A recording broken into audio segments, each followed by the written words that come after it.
buhay ay parang pelikula na punong-puno ng iba't ibang eksena. May saya, may lungkot, at may mga pagkakataon na puno ng drama, lalo na sa usaping pamilya. Hindi maiwasan ang mga eksenang sumusubok sa tibay ng pagsasama, higit sa lahat ng mag-asawa. Bahagi ito ng totoong buhay.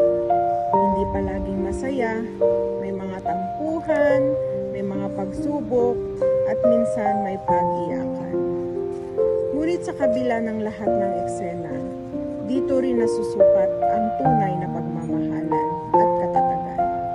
Ang pamilya ay hindi perpekto, pero ito ang tahanan kung saan natututo tayong magpatawad, magtiis at magpatuloy. Sa huli, kahit gaano kabigat ang drama, ang mahalaga ay magkasama pa rin tayong lumalaban at